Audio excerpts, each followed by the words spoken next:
Gate of ഗോസ്പലിലേക്ക് എല്ലാ പ്രേക്ഷകർക്കും സ്വാഗതം. ഒരമ്മ സ്വന്തം കുഞ്ഞിനെ നദിയിൽ വലിച്ചെറിഞ്ഞ് കൊലപ്പെടുത്തി എന്ന വാർത്താ മാധ്യമങ്ങളിലൊക്കെയും റിപ്പോർട്ട് ചെയ്യുകയുണ്ടായല്ലോ. ഈ അടുത്ത സമയങ്ങളിലായി നിരവധി കുഞ്ഞുങ്ങൾ അകാലത്തിൽ കൊല്ലപ്പെടുന്ന ഒട്ടനവധി വാർത്തകൾ നമുക്ക് കാണുവാനും കേൾക്കുവാനായിട്ട് കഴിയുന്നുണ്ടല്ലോ. എന്തുകൊണ്ടാണ് ഇപ്രകാരം സംഭവിക്കുന്നത്? നവജാത ശിശു മുതൽ 10 വയസ്സു വരെയുള്ള കുഞ്ഞുങ്ങൾ പല കാരണങ്ങളാൽ കൊല്ലപ്പെട്ട സംഭവങ്ങൾ നമുക്ക് വാർത്തകളിലൂടെ അറിയുവാനായിട്ട് കഴിഞ്ഞിട്ടുണ്ട്.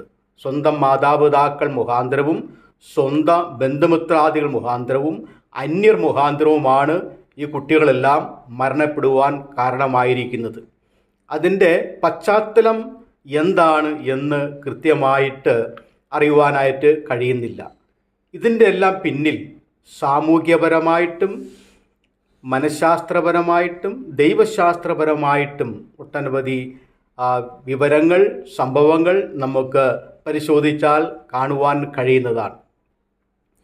കുഞ്ഞുങ്ങളെ മറയാക്കിക്കൊണ്ട് സാമൂഹ്യ വിരുദ്ധ പ്രവർത്തനങ്ങൾ ചെയ്യുന്നവർ, കുഞ്ഞുങ്ങളെ കരിയറാക്കിക്കൊണ്ട് ലഹരി വസ്തുക്കൾ വിൽപ്പന നടത്തുന്നവർ, ഇങ്ങനെ സാമൂഹ്യപരമായി ഒട്ടനവധി കുറ്റകൃത്യങ്ങൾ കുഞ്ഞുങ്ങളെ മറയാക്കിക്കൊണ്ട് ചെയ്തു വരുന്ന വാർത്തകളാണ് നമുക്ക് അറിയുവാനായിട്ട് കഴിയുന്നത്. കുഞ്ഞുങ്ങൾ നിഷ്കരണം കൊല്ലപ്പെടുന്ന സംഭവങ്ങൾ ഒട്ടനവധി കാര്യങ്ങളിലൂടെ നമുക്ക് ഗ്രഹിക്കുവാനായിട്ട് സാധിക്കുന്നുണ്ട്.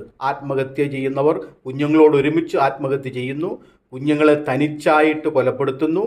ഇങ്ങനെ നിരപരാധികളായ നിഷ്കളങ്കരായ നിരവധി കുഞ്ഞുങ്ങൾ ഈ 2000 മുതൽ 2025 വരെയുള്ള വർഷങ്ങളിൽ ഒട്ടനവധി കുഞ്ഞുങ്ങൾ അകാലത്തിൽ പട്ടുപോയ ചരിത്ര സംഭവങ്ങൾ നമുക്കറിയാമല്ലോ. നാളേക്ക് ഭാവിയിൽ നല്ലവരായി, നല്ല പൗരന്മാരായി, അല്ലെങ്കിൽ ഭാവിയിൽ അവരൊക്കെ ഏതെല്ലാം നിലകളിൽ എത്തിച്ചേരേണ്ടവരായിരുന്നു. പക്ഷേ നിരപരാധികളായ നിഷ്കളങ്കരായ കുഞ്ഞുങ്ങൾ ഒന്നും അറിയാതെ അവർ അകാലത്തിൽ പട്ടുപോയി എന്ന, അല്ലെങ്കിൽ മരണപ്പെട്ടുകൊണ്ടിരിക്കുന്നു എന്ന ആ യാഥാർത്ഥ്യം നമ്മയൊക്കെ ദുഃഖിപ്പിക്കുകയും ചിന്തിപ്പിക്കുകയും നടുക്കുകയും ചെയ്യുന്ന കാര്യങ്ങളാണ്. ഇതിൻ്റെ എല്ലാം പിന്നിൽ ഒട്ടനവധി കാര്യകാരണങ്ങൾ കണ്ടെത്തുവാനായിട്ട് സാധിക്കും. വിശുദ്ധ ബൈബിൾ നാം പരിശോധിക്കുമ്പോൾ ഒരു സംഭവം ഇത്തരണത്തെങ്കിൽ ചൂണ്ടിക്കാണിക്കുവാൻ ഉദ്ദേശിക്കുകയാണ്. ജ്ഞാനിയിൽ ജ്ഞാനിയായിരുന്ന സോളമൻ 971 BC ഇസ്രായേലിൽ രാജാവായി രാജ്യഭരണം നടത്തുന്ന സമയത്ത് തൻ്റെ രാജ അധികാരത്തിൽപ്പെട്ട ഒരു സംഭവം, തൻ്റെ മുമ്പിൽ വലിയൊരു കേസ് കടന്നു വരികയുണ്ടായി. ആ കേസ് 2 വേശ്യ സ്ത്രീകൾ ഒരിക്കൽ ഒരു വീട്ടിൽ തനിച്ച് പാർത്തിരുന്നു. അവർ പാർത്ത വീട്ടിൽ മറ്റാരും ഉണ്ടായിരുന്നില്ല. 2 വേശ്യ സ്ത്രീകൾ മാത്രമായിരുന്നു പാർത്തിരുന്നത്. അതിൽ ഒരു വേശ്യ സ്ത്രീ ഗർഭിണിയായി ഒരു കുഞ്ഞിനെ പ്രസവിച്ചു. 3 ദിവസം കഴിഞ്ഞപ്പോൾ അവളുടെ കൂട്ടുകാരിയായ മറ്റേ വേശ്യ സ്ത്രീയും ഒരു കുഞ്ഞിനെ പ്രസവിച്ചു. ഈ 2 കുഞ്ഞുങ്ങളും ആൺകുട്ടികളായിരുന്നു എന്നാണ് ബൈബിൾ പരിശോധനയിൽ നിന്നും മനസ്സിലാക്കുവാനായിട്ട് കഴിഞ്ഞിട്ടുള്ളത്. അങ്ങനെ ഇരിക്കെ ചില ദിവസങ്ങൾ അവർ ഈ വീട്ടിൽ താമസിച്ചു വരുമ്പോൾ ഒരു രാത്രി ഒരു സ്ത്രീ അറിയാതെ അബദ്ധത്തിൽ തൻ്റെ കുഞ്ഞിൻ്റെ മുകളിൽ കിടന്നതുകൊണ്ട് ആ കുഞ്ഞ് മരിച്ചുപോയി. അവൾ രാത്രിയിൽ ഉണർന്നപ്പോൾ തൻ്റെ കുഞ്ഞ് മരിച്ചുപോയി എന്ന് മനസ്സിലായി. അവൾ ഉടനെ മരണപ്പെട്ട കുഞ്ഞിനെ എടുത്ത് ജീവനുള്ള കുഞ്ഞിൻ്റെ അമ്മയുടെ അരികിൽ കിടത്തിയിട്ട് ആ ജീവനുള്ള കുഞ്ഞിനെ തൻ്റെ അടുക്കിലേക്ക് മാറ്റി കിടത്തി. നേരം പുലർന്നപ്പോൾ പുലർച്ചെ ജീവനുള്ള കുഞ്ഞിൻ്റെ അമ്മ കുഞ്ഞിന് പാൽ കൊടുക്കുവാൻ വേണ്ടി എഴുന്നേറ്റ് നോക്കിയപ്പോൾ തൻ്റെ കുഞ്ഞല്ല ഇത് എന്ന് അവൾക്ക് മനസ്സിലായി. അവൾ എഴുന്നേറ്റ് പറഞ്ഞു, എൻ്റെ കുഞ്ഞ് മരിച്ച കുഞ്ഞല്ല, നിൻ്റെ കുഞ്ഞാണ് മരിച്ചത്, എൻ്റെ കുഞ്ഞാണ് ജീവനുള്ള കുഞ്ഞെന്ന് ജീവനുള്ള കുഞ്ഞിൻ്റെ അമ്മ കുഞ്ഞ് മരിച്ചുപോയ സ്ത്രീയോട് പറഞ്ഞു. അവർ തമ്മിൽ വലിയ തർക്കവും വാദവും ബഹളവുമായി. ഇതിന് തീർപ്പ് കൽപ്പിക്കാൻ വേണ്ടി, നീതി കിട്ടുന്നതിന് വേണ്ടിയിട്ട് 2 സ്ത്രീകളും ജീവനുള്ള കുഞ്ഞുമായി രാജാവിൻ്റെ അടുക്കൽ ചെന്നു. കാര്യങ്ങളെല്ലാം ബോധിപ്പിച്ചു. രാജാവിൻ്റെ അടുക്കൽ കാര്യങ്ങളെല്ലാം ബോധിപ്പിച്ചപ്പോൾ ഈ 2 സ്ത്രീകളും അങ്ങോട്ടും ഇങ്ങോട്ടും വാദിക്കുകയാണ്. ജീവനുള്ള കുഞ്ഞ് എൻ്റേതാണ്, മരിച്ച കുഞ്ഞ് നിൻ്റേതാണ് എന്ന് അവർ തമ്മിൽ രാജാവിൻ്റെ മുൻപിൽ വാദപ്രതിവാദം നടത്തി. ദൃക്സാക്ഷികളില്ലാത്ത കേസാണ്, തെളിവുകളില്ല. ഇതിനെങ്ങനെ നീതി നടപ്പാക്കി കൊടുക്കും? ഉടനെ ബുദ്ധിമാനായ രാജാവ് ഒരു കൽപ്പന പുറപ്പെടുവിച്ച് രാജസന്നിധിയിൽ നിൽക്കുന്ന ഭൃത്യന്മാരോട് പറഞ്ഞു, ഒരു വാൾ കൊണ്ടുവരുവിൻ എന്ന് പറഞ്ഞു. അങ്ങനെ ഭൃത്യന്മാർ രാജാവിൻ്റെ രാജസന്നിധിയിൽ ഒരു വാൾ കൊണ്ടുവന്നു. ഭൃത്യന്മാരോട് രാജാവ് പറഞ്ഞു, ജീവനുള്ള കുഞ്ഞിനെ രണ്ടായിട്ട് മുറിച്ച് പിളർന്ന് കീറി പകുതി ഒരാൾക്കും പകുതി മറ്റവൾക്കും കൊടുപ്പിൻ എന്ന് രാജാവ് കൽപ്പിച്ചു. തിരുവായിക്ക് എതിർവായില്ലെന്നാണല്ലോ പ്രമാണം. രാജകൽപ്പന മറുതലിക്കാൻ പറ്റില്ലല്ലോ. നിശ്ചയമായിട്ടും കുഞ്ഞിനെ കൊല്ലുമെന്ന് ഈ ജീവനുള്ള കുഞ്ഞിൻ്റെ അമ്മയ്ക്ക് മനസ്സിലായി. ഉടനെ ജീവനുള്ള കുഞ്ഞിൻ്റെ അമ്മ പറഞ്ഞു, തിരുമനസ്സേ, രാജാവേ, തിരുമേനിയെ, തമ്പുരാനെ, ജീവനുള്ള കുഞ്ഞിനെ കൊല്ലരുത്. ആ കുഞ്ഞിനെ അവൾക്ക് കൊടുത്തേക്കൂ എന്ന് ജീവനുള്ള കുഞ്ഞിൻ്റെ അമ്മ പറഞ്ഞു. ഇത് കേട്ട ഉടനെ രാജാവ് പറഞ്ഞു, ഈ ജീവനുള്ള കുഞ്ഞിൻ്റെ യഥാർത്ഥ അമ്മയാണ് ഇപ്പോൾ ഈ പ്രസ്താവന നടത്തിയത്. അതുകൊണ്ട് ഇവളാണ് ഈ ജീവനുള്ള കുഞ്ഞിൻ്റെ അമ്മ. ആയതിനാൽ മറ്റവളുടെ കുഞ്ഞാണ് മരിച്ചു പോയതെന്ന് രാജാവിന് ബോധ്യമായി. അങ്ങനെ ആ കുഞ്ഞിനെ കൊല്ലാതെ ജീവനുള്ള കുഞ്ഞിനെ കൊല്ലരുത് എന്ന് പറഞ്ഞ ആ സ്ത്രീക്ക് കൊടുത്തു എന്നാണ് ബൈബിളിൽ രേഖപ്പെടുത്തിയിരിക്കുന്നത്. അത് പറഞ്ഞിരിക്കുന്നത് രാജാക്കന്മാരുടെ 1-ാം പുസ്തകം 3-ാം അധ്യായം 16 മുതൽ 28 വരെയുള്ള വേദഭാഗങ്ങളിലാണ്. ഈ ജീവനുള്ള കുഞ്ഞിൻ്റെ അമ്മ പറഞ്ഞതായ ഒരു കാര്യം അവിടെ പ്രത്യേകാൽ രേഖപ്പെടുത്തിയിട്ടുണ്ട്. അതിപ്രകാരമാണ്. രാജാക്കന്മാരുടെ 1-ാം പുസ്തകം 3-ാം അധ്യായം 26-ാമത്തെ വാക്യത്തിൽ, ഉടനെ ജീവനുള്ള കുഞ്ഞിൻ്റെ അമ്മ തൻ്റെ കുഞ്ഞിനെ കുറിച്ച് ഉള്ളു കത്തുക കൊണ്ട് രാജാവിനോട്, കുഞ്ഞിനെ കൊല്ലരുത്, കുഞ്ഞിനെ അവൾക്ക് തന്നെ കൊടുത്തേക്കൂ എന്ന് പറഞ്ഞു. അപ്പം ജീവനുള്ള കുഞ്ഞിൻ്റെ അമ്മ പറഞ്ഞ എന്താണ്? അയ്യോ രാജാവേ, തിരുമനസ്സേ, കുഞ്ഞിനെ കൊല്ലരുത്, ജീവനുള്ള കുഞ്ഞിനെ കൊല്ലരുത്. ഉടനെ ജീവനുള്ള കുഞ്ഞിൻ്റെ അമ്മ തൻ്റെ കുഞ്ഞിനെ കുറിച്ച് ഉള്ളു കത്തുക കൊണ്ട് രാജാവിനോട്, അയ്യോ എൻ്റെ തമ്പുരാനെ, ജീവനുള്ള കുഞ്ഞിനെ കൊല്ലരുതേ, അതിനെ അവൾക്ക് കൊടുത്തുകൊള്ളുവിൻ എന്ന് പറഞ്ഞു. മറ്റവളോ, എനിക്കും വേണ്ട, നിനക്കും വേണ്ട, ആ കുഞ്ഞിനെ അതിനെ പിളർക്കട്ടെ എന്ന് പറഞ്ഞു. അപ്പോൾ രാജാവ്, ജീവനുള്ള കുഞ്ഞിനെ കൊല്ലരുത്, അവൾക്ക് കൊടുപ്പിൻ, അവൾ തന്നെ അതിൻ്റെ തള്ള എന്ന് കൽപ്പിച്ചു. രാജാവ് കൽപ്പിച്ച വിധി ഇസ്രായേൽ ഒക്കെയും കേട്ടു. ന്യായപാലനം ചെയ്യുവാൻ ദൈവത്തിൻ്റെ ജ്ഞാനം രാജാവിൻ്റെ ഉള്ളിലുണ്ട് എന്ന് കണ്ട് അവനെ ഭയപ്പെട്ടു. അപ്പോൾ ജീവനുള്ള കുഞ്ഞിനെ കൊല്ലരുത് എന്ന് പറഞ്ഞ സ്ത്രീയാണ് യഥാർത്ഥത്തിൽ ജീവനുള്ള കുഞ്ഞിൻ്റെ അമ്മ. എന്നാൽ ആ കുഞ്ഞിനെ കൊല്ലുക, നിനക്കും വേണ്ട, എനിക്കും വേണ്ട, അതിനെ പിളർക്കട്ടെ എന്ന് പറഞ്ഞവളാണ് മരിച്ചുപോയ കുഞ്ഞിൻ്റെ അമ്മ. അപ്പോൾ രാജാവിന് കാര്യം ബോധ്യമായി. രാജാവിൻ്റെ ഈ നീതി നിർവഹണം, രാജാവിൻ്റെ ഈ കൽപ്പന, ഈ വിധി കൽപ്പന യഥാർത്ഥമായി ശരിയായിരുന്നു. അങ്ങനെ ജീവനുള്ള കുഞ്ഞ് അതിൻ്റെ അമ്മയ്ക്ക് തിരിച്ചു കിട്ടുകയും ആ സ്ത്രീക്ക് നീതി കിട്ടുകയാണ് ചെയ്തത്. അപ്പോൾ ശലോമോൻ്റെ ജ്ഞാനം എത്രയോ വലുതായിരുന്നു. യഥാർത്ഥമായ സത്യം തിരിച്ചറിയുവാൻ തൻ്റെ ജ്ഞാനബുദ്ധിയിലൂടെ കഴിഞ്ഞു. എന്നാൽ ജീവനുള്ള കുഞ്ഞിൻ്റെ അമ്മ പറഞ്ഞ ഒരു പ്രത്യേക പദം അവിടെ രേഖപ്പെടുത്തിയിട്ടുണ്ട്. ജീവനുള്ള കുഞ്ഞിൻ്റെ അമ്മ പറഞ്ഞത് കുഞ്ഞിനെ കുറിച്ച് ഉള്ളു കത്തുക കൊണ്ട് എന്നാണ് പറഞ്ഞിരിക്കുന്നത്. അത് ഇംഗ്ലീഷ് ബൈബിളിൽ കമ്പാഷൻ എന്ന വാക്കാണ് ഉപയോഗിച്ചിരിക്കുന്നത്. കമ്പാഷൻ എന്ന വാക്കിന് ഒരുപാട് അർത്ഥങ്ങളുണ്ട്. ആർദ്രത, കനിവ്, അനുകമ്പ, സഹാനുഭൂതി, കരുണ എന്നെല്ലാം ഈ പദത്തിന് അർത്ഥമുണ്ട്. ഇതൊരു ഇംഗ്ലീഷ് വാക്കല്ല, ഇതൊരു ലാറ്റിൻ പദമാണ്. ഒരുമിച്ച് കഷ്ടപ്പെടുക എന്ന അർത്ഥം വരുന്ന ഒരു ലാറ്റിൻ പദത്തിൽ നിന്നാണ് കമ്പാഷൻ എന്ന വാക്ക് ഉണ്ടായത്. കമ്പാഷൻ അല്ലെങ്കിൽ ആർദ്രത, മനസ്സലിവ്, അനുകമ്പ, സഹാനുഭൂതി എന്നെല്ലാം ആ വാക്കിന് ഒരുപാട് അർത്ഥങ്ങളുണ്ട്. എബ്രായ, ഗ്രീക്ക്, ലാറ്റിൻ പദത്തിന് ആ വാക്കുകൊണ്ട് ഒരുപാട് അർത്ഥങ്ങളാണ് നൽകിയിരിക്കുന്നത്. പോസിറ്റീവ് സൈക്കോളജിയിലും സോഷ്യൽ സൈക്കോളജിയിലും ഈ കമ്പാഷന് അല്ലെങ്കിൽ കരുണ, കാരുണ്യം, ആർദ്രത എന്നതിന് ഒരുപാട് അർത്ഥതലങ്ങളുണ്ട്. പോസിറ്റീവ് സൈക്കോളജിയും സോഷ്യൽ സൈക്കോളജിയും ഈ കരുണയുമായിട്ട് വളരെയധികം ബന്ധപ്പെട്ട് കിടക്കുന്ന ഒന്നാണ്. അപ്പോൾ ഇവിടെ സോളമൻ്റെ വിധി യഥാർത്ഥമായിരുന്നു. നീതി തേടിച്ചെന്ന ഈ 2 സ്ത്രീകൾക്ക് അവർ യഥാർത്ഥമായ നീതി അവർക്ക് ലഭിക്കുകയുണ്ടായി.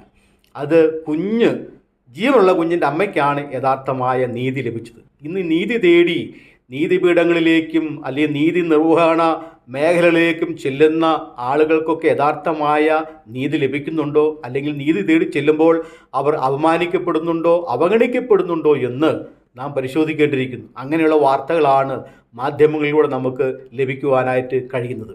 എന്നാൽ യഥാർത്ഥമായ നീതി നമുക്ക് ലഭിക്കുന്നത് ഇവിടെ നിന്നാണ്. യഥാർത്ഥമായ നീതി ലഭിക്കുന്നത് ദൈവത്തിൽ നിന്നാണ്. ദൈവനീതിയുണ്ട്, ലോകനീതിയുണ്ട്. മാനുഷികമായി നമുക്ക് ലഭിക്കുന്നതെല്ലാം ലോകനീതിയാണ്. എന്നാൽ ദൈവികമായ നീതി എന്നുള്ളത് ലോകനീതി പോലെയല്ല, ഈ ലോകത്തിൻ്റെ നീതിയല്ല. അത് ക്രിസ്തുവിലുള്ള വിശ്വാസത്താലുള്ള ദൈവനീതിയാണ്. അപ്പോസ്തലനായ പൗലോസ് പറഞ്ഞിരിക്കുന്നത് വിശ്വസിക്കുന്നവർക്ക് യേശുക്രിസ്തു മൂലം നൽകുന്ന ദൈവനീതി ഞാൻ പ്രാപിച്ചു എന്നാണ് പൗലോസ് അപ്പോസ്തലൻ ഫിലിപ്പിയ ലേഖനം 3-ാം അധ്യായത്തിൽ പ്രസ്താവിച്ചിരിക്കുന്നത്. അപ്പോൾ ഓരോ വ്യക്തി ലോകനീതി പ്രകാരം ജീവിക്കുമ്പോൾ ലോകത്തിൻ്റെ നീതി നമുക്ക് ആവശ്യമാണെങ്കിലും യഥാർത്ഥമായിരിക്കുന്ന ദൈവനീതി നാം എല്ലാവരും പ്രാപിക്കേണ്ടത് ആവശ്യമാണ്. ആ ലോകനീതി ഈ പ്രകാരം ഈ ലോകത്തിൽ ജീവിക്കുന്നുവെങ്കിലും ദൈവത്തിൻ്റെ നീതി നമുക്ക് ലഭിക്കുന്നത് എങ്ങനെയാണ്? അത് കർത്താവായ യേശുക്രിസ്തുവിലൂടെയാണ്. ഒരു പാപി രക്ഷിക്കപ്പെടുമ്പോൾ അവന് ദൈവത്തിൻ്റെ നീതി ലഭിക്കും. ദൈവം അവനെ നീതീകരിക്കുന്നു എന്നാണ് കർത്താവായ യേശുക്രിസ്തു പറഞ്ഞിരിക്കുന്നത്. നീതിക്ക് വേണ്ടി ദാഹിക്കുന്നവർക്ക് നീതി ലഭിക്കുമെന്നാണ്. അപ്പം നീതിക്ക് വേണ്ടി ദാഹിക്കുന്നവർ, നിലവിളിക്കുന്നവർക്ക് യഥാർത്ഥ നീതി ലഭിക്കുന്നത് ക്രിസ്തുവിൽ കൂടിയാണ്. അത് ദൈവികമായ നീതിയാണ്. ആ ദൈവിക നീതി എല്ലാവരും പ്രാപിക്കണമെന്നുള്ളതാണ് ദൈവത്തിൻ്റെ ഇഷ്ടം. എന്നാൽ ഒരു മനുഷ്യൻ ലോകത്തിൽ ജീവിക്കുമ്പോൾ അവന് ലോകത്തിൻ്റെ അതാത് രാജ്യങ്ങളിലുള്ള ഭരണഘടന പ്രകാരം ആ ഭരണഘടന അനുശാസിക്കുന്നതനുസരിച്ചുള്ള നീതിയിൽ വിശ്വസിക്കുകയും ആ നീതിക്കനുസരണമായി ഈ ലോകത്തിൽ ജീവിക്കുകയും ചെയ്യേണ്ട ബാധ്യത ഓരോ വ്യക്തികൾക്കുമുണ്ട്. ഓരോ രാജ്യത്തിൻ്റെയും പൗരത്വമനുസരിച്ച് പൗരൻ എന്ന നിലയിൽ ആ രാജ്യം വിഭാവനം ചെയ്യുന്ന ഭരണഘടനാപരമായ നീതിയിൽ വിശ്വസിക്കുകയും ആ നീതി എല്ലാവർക്കും ഉറപ്പുവരുത്തേണ്ടതായ ബാധ്യത ഭരണകർത്താക്കൾക്കുണ്ട് എന്നുള്ളതാണ് യഥാർത്ഥമായ ധർമ്മം. അപ്പോൾ ഇവിടെ സോളമൻ്റെ അടുക്കൽ ചെന്നതായ ഈ 2 സ്ത്രീകൾക്കും യഥാർത്ഥമായ നീതി ലഭിക്കുവാൻ കാരണമായി തീർന്നു. അപ്പോൾ കുഞ്ഞുങ്ങളെ അകാരണമായി കൊല്ലുന്ന ആ ഒരു സമ്പ്രദായം ഇക്കാലത്ത് മാത്രമല്ല, പഴയ നിയമകാലത്തും അകാരണമായി കുഞ്ഞുങ്ങളെ ബലി കൊടുത്തതായ അല്ലെങ്കിൽ അവരെ പീഡിപ്പിച്ച് അവരെ കൊന്നുകളഞ്ഞതായ സംഭവങ്ങൾ പുരാണങ്ങളിലും ഇതിഹാസങ്ങളിലും മതഗ്രന്ഥങ്ങളിലും പ്രസ്താവിച്ചിട്ടുണ്ട്. വിശുദ്ധ ബൈബിളിൽ പുറപ്പാട് പുസ്തകം 1-ാം അധ്യായത്തിൽ ഇസ്രായേൽ മക്കൾ മിസ്രൈമിൽ അടിമകളായി പാർത്ത സമയത്ത് അവിടുത്തെ മിസ്രൈമ്യർ ഇസ്രായേലർക്ക് ജനിക്കുന്ന എല്ലാ ആൺകുഞ്ഞുങ്ങളെയും നൈൽ നദിയിൽ എറിഞ്ഞു കൊല്ലുവാൻ ഫറവോ ഒരു കൽപ്പന കൊടുത്തതായിട്ട് അവിടെ വായിക്കുന്നുണ്ട്. അതിൻ്റെ കാരണം എന്തായിരുന്നു? ഇസ്രായേൽ ജനങ്ങളെ മിസ്രൈമ്യർ ഭയപ്പെട്ടതുകൊണ്ടാണ്. ഇസ്രായേൽ മക്കൾ മിസ്രൈമിൽ പെറ്റുപെരുകി നാളെ ഈ മിസ്രൈം അവർ പിടിച്ചടക്കി മിസ്രൈമ്യർ ഇസ്രായേലിയുടെ അടിമകളായി തീരുമോ എന്ന അകാരണമായ ഭയമായിരുന്നു ഈ ഒരു സംഭവത്തിന് പിന്നിലുണ്ടായിരുന്നു. അങ്ങനെ ഇസ്രായേൽ മക്കൾക്ക് ജനിക്കുന്ന എല്ലാ ആൺകുഞ്ഞുങ്ങളെയും നൈൽ നദിയിൽ എറിഞ്ഞു കൊല്ലുവാൻ ഫറവോ കൽപ്പന പുറപ്പെടുവിച്ചുവെങ്കിലും ആ സമയത്തായിരുന്നു മോശ ജനിക്കുന്നത്. മോശയ്ക്ക് അങ്ങനെ ഒരു ധാരണമായ അന്ത്യം ലഭിച്ചില്ല. കാരണം മോശയെ ഞാങ്ങണയിൽ ഒഴുക്കി ഫറവോൻ്റെ മകൾ വന്ന് ആ കുഞ്ഞിനെ എടുത്ത് സ്വന്തം മകനെ പോലെ വളർത്തി മോശ പിന്നീട് വലിയൊരു പ്രവാചകനായി ഇസ്രായേൽ മക്കളുടെ വിമോചകനായി തീർന്നു എന്ന ചരിത്രം നമുക്കറിയാമല്ലോ. അപ്പോൾ പഴയ നിയമകാലത്ത് ഈജിപ്തുകാരുടെ ഇടയിലും ഇങ്ങനെയുള്ള കുഞ്ഞുങ്ങളെ അതിദാരുണമായ നിലയിൽ അകാരണമായി കൊല്ലുന്ന ഒരു സമ്പ്രദായം അവരുടെ ഇടയിൽ ഉണ്ടായിരുന്നു. അത് അവിടെ അന്ധവിശ്വാസങ്ങൾ കൊണ്ടോ ദുരഭിമാനങ്ങൾ കൊണ്ടോ ഒക്കെയായിരുന്നു അങ്ങനെ സംഭവിച്ചത്. പുതിയ നിയമത്തിൽ കർത്താവായ യേശു ക്രിസ്തു ജനിച്ച സമയത്ത് ഹെരോദാവ് 2 വയസ്സും അതിന് താഴെയുമുള്ള കുഞ്ഞുങ്ങളെ കൊന്നുകളഞ്ഞതായിട്ട് വിശുദ്ധ മത്തായി എഴുതിയ സുവിശേഷം 2-ാം അധ്യായം 16 മുതൽ 18 വരെയുള്ള വാക്യങ്ങളിൽ പ്രസ്താവിച്ചിട്ടുണ്ടല്ലോ. ഹെരോദാവ് ഈ 2 വയസ്സും അതിന് താഴെയുമുള്ള കുഞ്ഞുങ്ങളെ അതിദാരുണമായ നിലയിൽ കൊന്നുകളയുവാനുള്ള കാരണം എന്തായിരുന്നു? കിഴക്കുനിന്ന് വിദ്വാൻമാർ വന്ന് ഹെരോദാവിനോട് ചോദിച്ചത് യഹൂദന്മാരുടെ രാജാവായി പിറന്നവൻ എവിടെ എന്നാണല്ലോ. അപ്പോൾ യഹൂദന്മാരുടെ രാജാവായി പിറന്നവൻ എവിടെയെന്ന് ചോദിച്ചപ്പോൾ ഹെരോദാവ് ഞെട്ടി. കാരണം ഞാൻ രാജാവായിരിക്കെ എനിക്ക് പകരമായി മറ്റൊരു രാജാവ് ഈ സംസ്ഥാനത്ത് ഈ രാജ്യത്ത് ജനിച്ചിട്ടുണ്ടോ? അത് തനിക്ക് ഭീഷണിയാകുമല്ലോ, തൻ്റെ രാജസ്ഥാനം നഷ്ടപ്പെടുമല്ലോ, അത് തനിക്ക് ഒരു വലിയൊരു അപകടമായി തീരുമെന്ന് താൻ സംശയിച്ചതിൻ്റെ വെളിച്ചത്തിലാണ് ഈ 2 വയസ്സും അതിന് താഴെയുള്ള കുഞ്ഞുങ്ങളെല്ലാം നിഷ്കരണം ഹെരോദാവ് കൊന്നുകളഞ്ഞത്. എന്നാൽ ശിശുവായ യേശു അങ്ങനെ കൊല്ലപ്പെടുവാൻ കാരണമുണ്ടായില്ല, കൊല്ലപ്പെടുവാനായിട്ട് കഴിഞ്ഞില്ല. കാരണം കർത്താവായ യേശു ക്രിസ്തു ലോകരക്ഷകനായി ഈ ലോകത്തിലേക്ക് വന്നത് ഹെരോദാവിൻ്റെയും രക്ഷയ്ക്ക് വേണ്ടിയായിരുന്നു. ദൈവം ശിശുവായ യേശുവിനെ കാത്തു സംരക്ഷിച്ചു. അങ്ങനെ യേശു അകാലത്തിൽ ചരമമടയാതെ കർത്താവായ യേശു ക്രിസ്തു മനുഷ്യവർഗത്തിൻ്റെ പാവപരിഹാരത്തിന് വേണ്ടി 33 തിരുവയസ്സിലാണ് താൻ കാൽവറി ക്രൂശിൽ പരമയാഗമായി തീർന്നത്. അപ്പോൾ ഇതുപോലെയുള്ള അന്ധവിശ്വാസങ്ങളുടെയും ദുരഭിമാനത്തിൻ്റെയും പേരിൽ പ്രാചീന കാലം മുതൽ തന്നെ നിഷ്കളങ്കരായ കുഞ്ഞുങ്ങളെ അപായപ്പെടുത്തുന്ന നദിയിലും അതുപോലെ തീയിലും വലിച്ചെറിഞ്ഞ് കൊല്ലുന്നതായ ഒരു രീതി പഴയ കാലം മുതൽ തന്നെ ഉണ്ടായിരുന്നു എന്നാണ് നമുക്ക് ചരിത്രങ്ങൾ പരിശോധിച്ചതിൽ നിന്ന് മനസ്സിലാക്കുവാനായിട്ട് സാധിച്ചത്. ഈ കാലത്തും നമ്മുടെ ഈ തലമുറയിൽ, നമ്മുടെ ഈ കൊച്ചു കേരളത്തിലും ഇപ്രകാരമുള്ള ധാരണ സംഭവങ്ങൾ നടന്നുകൊണ്ടിരിക്കുകയാണ്. കാരണം അതിൻ്റെ എല്ലാം പിന്നിൽ ഒട്ടനവധി കാരണങ്ങളുണ്ടാകാം. അത് മനഃശാസ്ത്രപരമായും സാമൂഹ്യശാസ്ത്രപരമായും ദൈവശാസ്ത്രപരമായ അതിൻ്റെ കാരണങ്ങൾ നമുക്കതിൽ കണ്ടെത്തുവാനായിട്ട് സാധിക്കും. അപ്പം മനുഷ്യന് സ്വസ്ഥതയില്ലാതെ വരുമ്പോൾ, സമാധാനമില്ലാതെ വരുമ്പോൾ, ജീവിതം അസ്വസ്ഥമായി തീരുമ്പോൾ, കുടുംബ ജീവിതങ്ങൾ ശിഥിലമായി തീരുമ്പോൾ ഇപ്രകാരമുള്ളതായ സുരക്ഷിതത്വമില്ലാത്ത കുടുംബജീവിതം, സമാധാനമില്ലാത്ത കുടുംബജീവിതം, അന്യപ്പെട്ടു പോകുന്ന അനാഥരായി തീരുന്ന ആ മനുഷ്യർ കുടുംബാംഗങ്ങളിൽ നിന്നാണ് ഇപ്രകാരമുള്ള ഈ കുറ്റകൃത്യങ്ങളെല്ലാം ദാരുണമായ സംഭവങ്ങൾ പൊട്ടിപ്പുറപ്പെടുന്നു എന്നാണ് അതിനെക്കുറിച്ച് പഠിച്ചതായ പല ശാസ്ത്രീയമായ ആ പരിവേഷണങ്ങളും ഗവേഷണങ്ങളും ആ പഠനങ്ങളും നമുക്ക് നൽകുന്ന സൂചനകൾ. ആയതിനാൽ ദൈവശാസ്ത്രം പരിശോധിക്കുമ്പോഴും നമുക്ക് ഇപ്രകാരമുള്ള സംഭവങ്ങളെ കാണുവാനായിട്ട് കഴിയുന്നുള്ളൂ. ആയതിനാൽ ആർദ്രതയുള്ള ഒരു നല്ല മനുഷ്യജീവിതം അല്ലെങ്കിൽ ഒരു അമ്മ മനസ്സ് നമ്മുടെ സമൂഹത്തിൽ ഉണ്ടാകുന്നതിന് വേണ്ടിയിട്ട് നമുക്ക് പ്രാർത്ഥിക്കാം. ക്രിസ്ത്യാനികളെ സംബന്ധിച്ചിടത്തോളം ആർദ്രതയ്ക്ക് ഒരു വലിയ സ്ഥാനമാണുള്ളത്. അപ്പോസ്തലനായ പൗലോസ് ഫിലിപ്പിലേഖനം 2-ാം അധ്യായത്തിൽ പറഞ്ഞിരിക്കുന്നത് ക്രിസ്തുവിൽ വല്ല പ്രബോധനമോ ആർദ്രതയോ സ്നേഹമോ നിങ്ങൾക്കുണ്ടെങ്കിൽ എന്ന് പൗലോസ് പറയുന്നുണ്ട്. ഒരു ക്രിസ്ത്യാനിയെ സംബന്ധിച്ചിടത്തോളം, ഒരു വിശ്വാസിയെ സംബന്ധിച്ചിടത്തോളം അവർ ആർദ്രതയുള്ളവരായിരിക്കണം എന്നാണ് ദൈവവചനം അനുശാസിക്കുന്നത്. അപ്പം നാം യഥാർത്ഥ ദൈവികമായ നീതി പ്രാപിച്ച് ആർദ്രതയുള്ളവരായി സഹജീവികളോട് സഹാനുഭൂതിയുള്ളവരായിട്ട് നമുക്ക് ജീവിക്കാം. മറ്റുള്ളവരും ആ നിലവാരത്തിൽ വരേണ്ടതിന് വേണ്ടിയിട്ട് അനേക കുഞ്ഞുങ്ങൾ നിഷ്കരണം വധിക്കപ്പെടാതിരിക്കേണ്ടതിന് വേണ്ടിയിട്ട് അവിടെ മാതാപിതാക്കന്മാർക്കും ബന്ധുമിത്രാദികൾക്കും ദൈവം മാനസാന്തരത്തെ നൽകേണ്ടതിന് വേണ്ടി നമുക്ക് പ്രാർത്ഥിക്കാം. ഇങ്ങനെയുള്ള അതിദാരുണമായ സംഭവത്തിൽ നാം ദുഃഖിക്കുന്നതോടൊപ്പം തന്നെ ഇനി അത് ആവർത്തിക്കാതിരിക്കുന്നതിന് വേണ്ടിയിട്ട് നമുക്ക് പ്രാർത്ഥിക്കാം. അതിന് നീതിപീഠങ്ങൾ ഉണരേണ്ടത് ആവശ്യമാണ്, ഭരണകൂടങ്ങൾ ഉണരേണ്ടത് ആവശ്യമാണ്, സമൂഹം അതിനുവേണ്ടി ഉണരേണ്ടത് ആവശ്യമാണ്. അതിനുവേണ്ടി നമുക്ക് പ്രാർത്ഥിക്കാം. എല്ലാവരെയും ദൈവം സഹായിക്കട്ടെ. Thank you.